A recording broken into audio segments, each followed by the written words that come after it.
Hello, I'm Dr. Lonnie Herman, and welcome back to another great video here where I'm going to share with you about peripheral neuropathy conditions. And actually, this is a patient who's 31 years old. He flew down to my clinic in Florida from Canada last week. That was in the last week of April of 2015. And he's had joint pains, and he's had numbness and burning in the hands, numbness and burning in the feet. He's got numbness down the thigh. Several different kinds of tests and nerve conduction tests have only been able to tell him that he's got a nerve problem, but not why he has the nerve problem. He watched one of my videos about neuropathy online, and I'm going to share with you, and he came in for a workup, and I'm going to share with you what I discovered with him on the first visit.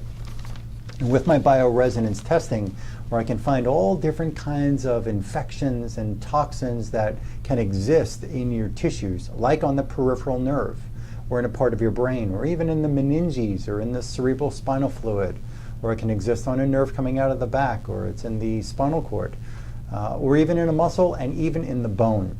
So I'm going to share with you my findings from initially his initial examination, where I just surveyed his body looking at these various tissues to find out what's in them. So he and I both have an idea of what's going on and what we're going to have to do to go after these, and how much time it may take for him to recover from this condition, which has been getting worse over the past couple of years. We found in his myelin sheath, without a biopsy, with bioresonance testing, and there is a way to do it without electrical equipment. I'll share that on another video here online. His myelin sheath has Lyme infection. It has multiple vaccinations.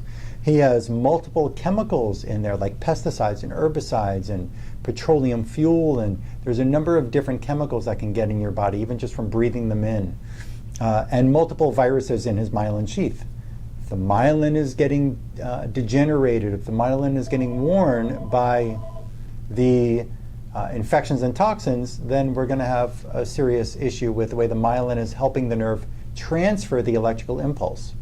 I found in his bone marrow Lyme infection, multiple parasitic infections, multiple chemicals again, and a kind of candida infection.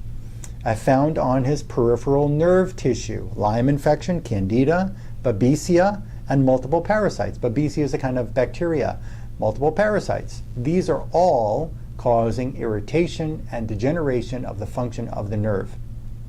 They told him, these neurologists told him when they ran a study of his nerve tissue, that it looks like his nerves are actually getting smaller in size. Could it be because these bugs are eating the nerve? Could the myelin be disintegrating on the nerve? There's multiple possibilities there. We found in another layer within his meninges the pia mater. The pia mater is the meninge layer that's closest to the spinal cord in the brain. There's three layers: the pia, the arachnoid, and the dura mater. You've heard of an epidural? Well, that's the above the dura mater. The pia mater is the closest. It's the closest wrapping around the spinal cord and brain. We found additive and preservative chemicals, BHT, a preservative found in most cereals that can cause cancer, in his pia mater. MSG in his pia mater. Candida, Lyme infection, parasites in his pia mater. Can that cause nerve function problems? Can that cause inflammation within the meninges without calling it a meningitis, like somebody's got a terrible fever and they're in the hospital? Can it be a subfever type of infection or set of infections and toxins that are setting up a whole neurological symptom occurrence? He also has sinus problems. We found bacteria, parasites, Lyme, mold, and candida in the sinuses.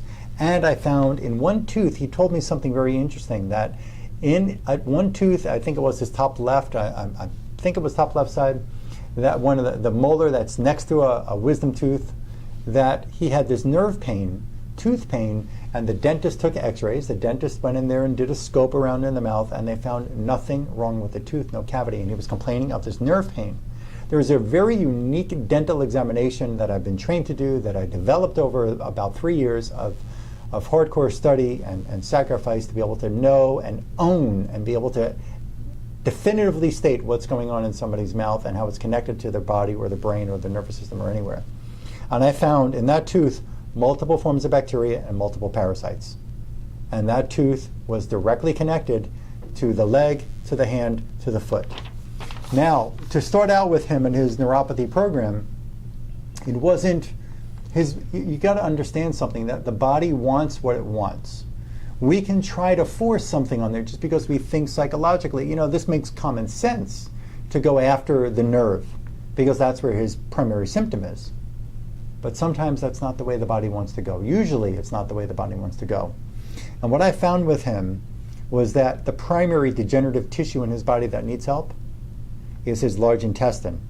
The large intestine had Lyme infection in it. It had parasites. It had worms. It has mold, and it had residues of DPT vaccine. He just got the DPT vaccine 2 or 3 years ago, he told me. His wife told me.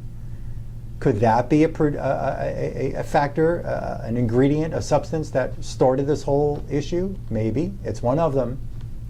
Now, we've got to understand Lyme can be in multiple areas of the body. Parasites can be in multiple areas and all different levels, all different amounts in those multiple areas. So just going after the Lyme in the intestines will not take care of the Lyme that I found in his myelin or the Lyme that's in his peripheral nerve. We have to go after those individually and when the body is ready for them. And there is a way to find out when the body's ready. The other finding that came up was his lymphatic system. And he's a very active guy. He is somebody who's in very good physical shape, exercises all the time, and people are led to believe that just bouncing on a trampoline or running or doing jumping jacks or some type of activity like that provides good function for the lymphatic system, better than not doing that exercise. But they think that that is what it takes to make the lymph function, or even getting lymphatic massage is going to get that lymph to clean itself out. And I have found in my work that that's just not the full story. Those efforts, while they are good, are not going to clean out the lymph. And what I found in his lymphatic tissue, primary chemical exposure in that lymph, and the lymph is not able to get it out. If the lymph can't get out those chemicals and the lymph is constantly inflamed, that's part of the immune system. The immune system, like a domino effect, the immune system, the nervous system, the endocrine system, all tissues are going to fall down. The lymphatic system is stressed and it falls, the next domino and the next one and the next one. Multiple chemicals in the lymph, electricity, EMF, electromagnetic field pollution, or electrosmog around us, seemingly invisible. This electricity is causing deranged function of DNA, of all of your cells, of cell membranes, of bone marrow, of brain, of nerves. So the electricity, we're making remedies up for these to pull that kind of frequency out of his tissues. And he had multiple forms of vaccinations, not the DPT vaccine that was in the intestines, different vaccines that were in his lymph. He's getting remedies to pull all of these infections and to pull these toxins and the electrical current. Literally, these remedies will pull all this out of those tissues and allow the tissue to finally settle down. We've got to understand something about the nervous system with neuropathy or with any other kind of neurological disorder. If there's infection in the gut in today's literature, it's saying the gut, the intestines, are the second brain. They have more nerve tissue and more lymphatic tissue than all other parts of the body, except the human brain. So we're going to be touching some future exams. I will update with this video with other videos on future exams. I'll tell you one other point that he had, which is the highest reading I ever had in a patient. He's getting nerve tissue extract in a pill form that he's going to be taking because those nerves need that kind of food. It's actually 16 pills a day of that, which is the highest I've ever seen. And there's a couple of other parts of his endocrine system that are going to help raise function of the endocrine system and stabilize that. We need to start picking up those dominoes and stabilize them. He's back home in Canada now, or in a few days actually. He's still here in Florida for a few days, but he'll start on those remedies, and it's about 11 days from the first day he takes those remedies until I examine him again, and I will share that with you. Thank you for letting me come into your home and share this information with you and understand we can get down to the roots of what's causing your problem and help you relieve your chronic condition. Thank you.